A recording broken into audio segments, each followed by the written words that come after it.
Sri Sai Satcharitra, The Wonderful Life and Teachings of Shirdi Sai Baba, a modern rendering. Chapter 11.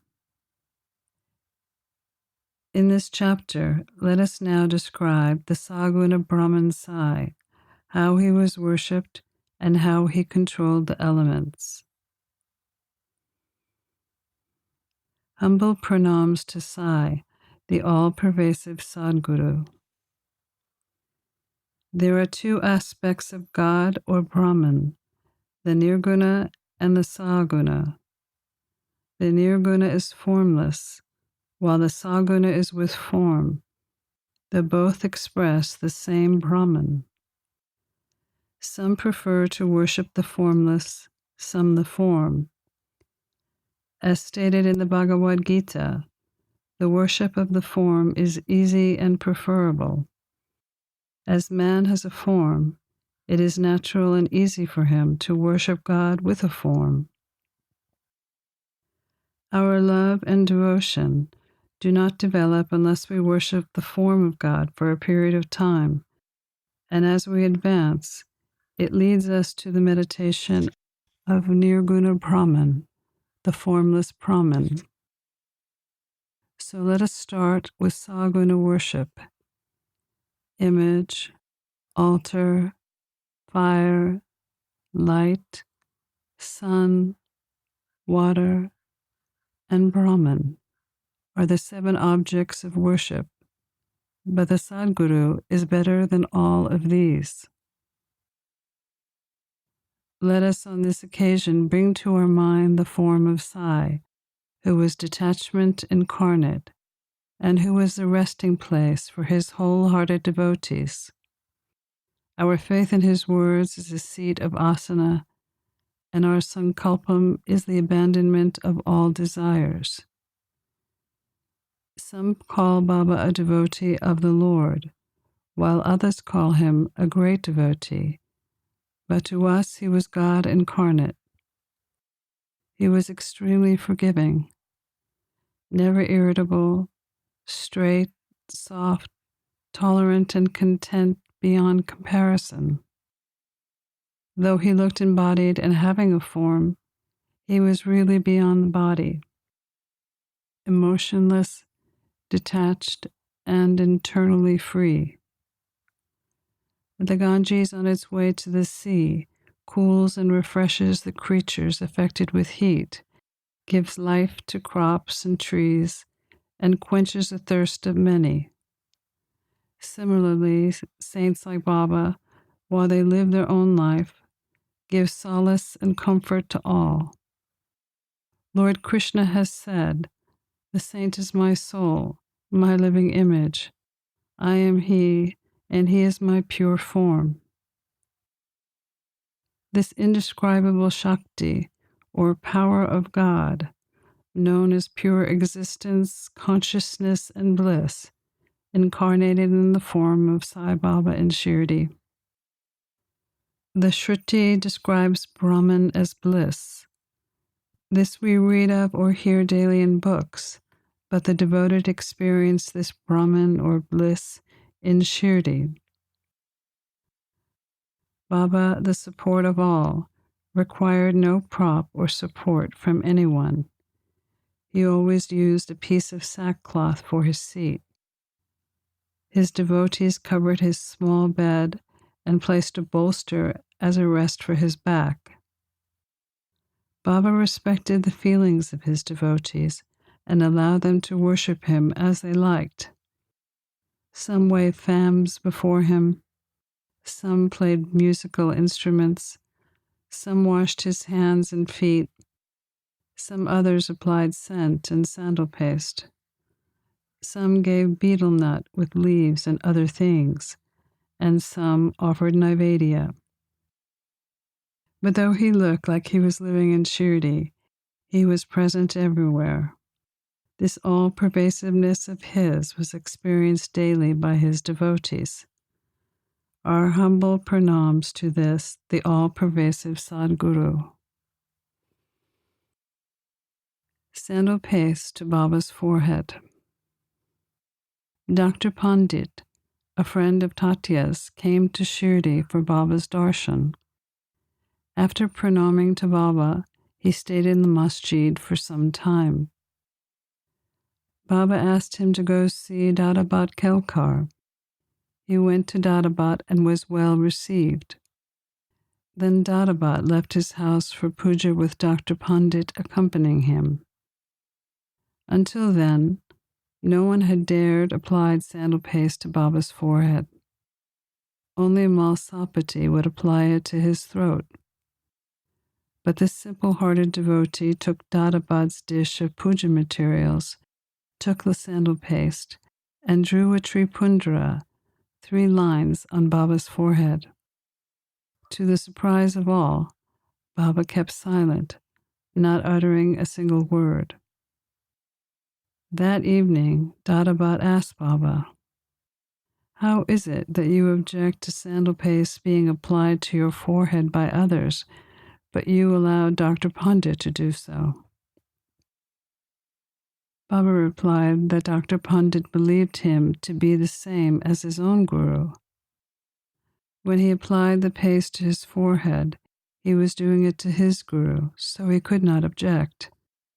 On inquiry, Dr. Pandit did feel it was his guru's forehead that he was marking with sandalwood paste.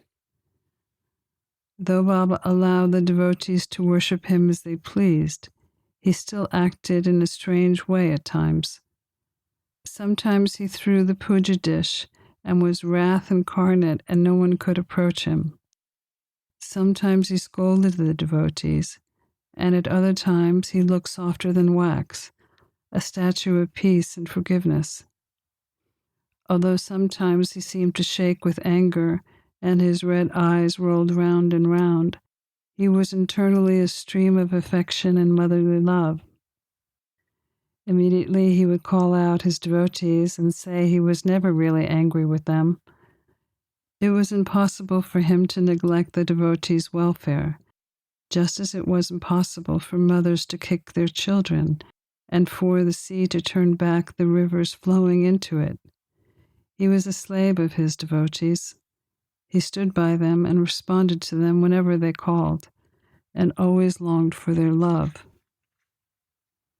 Patience pays. There was no knowing when Baba would accept a devotee. That depended on his sweet will. This story illustrates this point. A Muslim gentleman named Siddiq Falke came to Shirdi after making a pilgrimage to Mecca and Medina. He lived in the Chavadi facing north and sat in the open courtyard of the masjid. For 9 months, Baba ignored him and did not allow him to step into the masjid. Falke was disconsolate and did not know what to do.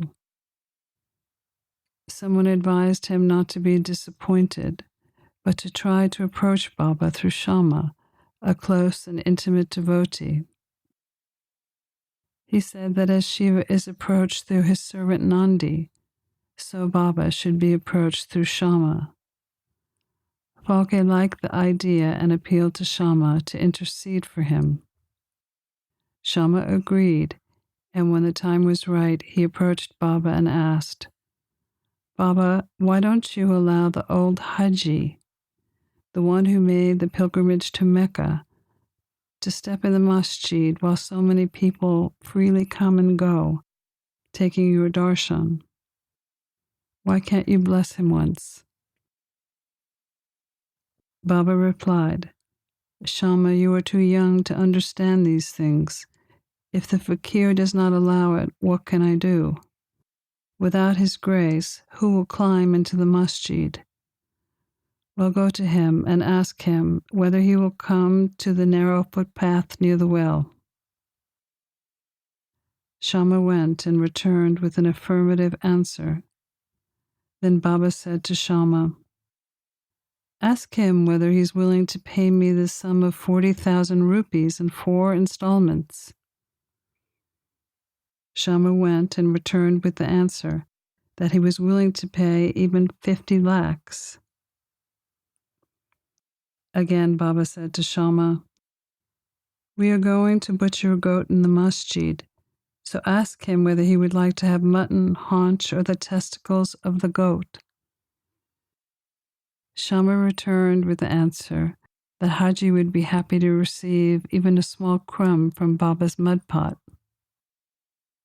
Hearing this, Baba got excited and threw away the earthen jars and immediately went to Haji, lifted his own kafni up at his arms and said, "Why do you brag and fancy yourself great and pose as an old Haji? Do you read Quran like this? You are proud of your pilgrimage to Mecca, but you do not know me." Being scolded like this confounded Haji. After that, Baba went back to the masjid, purchased a few baskets of mangoes and sent them to Haji. Then Baba took 55 rupees from his pocket and placed them into Haji's hand. From that time on, Baba loved Haji, invited him for meals, and Haji came to the masjid whenever he liked. At times, Baba gave him some rupees. This is how Haji was brought into Baba's court. Baba's control over the elements. We shall close this chapter after describing two incidents showing Baba's control over the elements. Once at evening time, there was a terrible storm in Shirdi. The sky was overcast with thick black clouds. The winds began to blow forcibly. The clouds roared, lightning flashed, and the rains began to descend in torrents. In a short time, the whole place was flooded with water. All the creatures, birds, beasts, and men became terribly frightened, and all flocked to the masjid for shelter. There are many deities in Shirdi, but none came to their help. So everyone prayed to Baba, their God, who was fond of their devotion, to intercede and quiet the storm. Baba was much moved. He came out and, standing at the edge of the masjid, addressed the storm in a loud and thunderous voice. Stop your fury and be calm." In a few minutes, the rain subsided, the winds ceased to blow, and the storm ended. Then the moon rose in the sky, and the people returned to their homes happy. On another occasion, the fire in the Duni began to burn brightly, and its flames were seen to reach the rafters above. The people who were sitting in the masjid did not know what to do. They dared not ask Baba to pour water or do something to quench the flames. But Baba soon came to realize what was happening. He took up his satka and dashed it against the pillar. "Get down, be calm." At each stroke of the satka, the flames lowered and slowed down. In a few minutes, the Duni became calm and normal. This is our Baba, an incarnation of God. He will bless any man who prostrates and surrenders to him. Who reads the stories of this chapter daily with faith and devotion will soon be free from all calamities. Not only this, but by always being attached and devoted to Sai, he will very soon achieve God realization.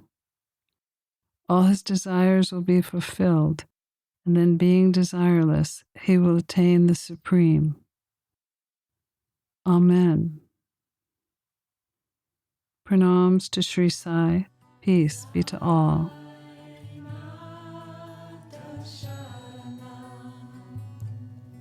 You've been listening to a modern rendering of Hemadpant's The Sri Sai Satcharitra, the wonderful life and teachings of Shirdi Sai Baba, edited and narrated by Monika Penukonda. For more content like this online, please go to divinelineage.org, SaiFamily.org, and peacefires.org. To learn more about Monika, please go to MonikaPenukonda.org.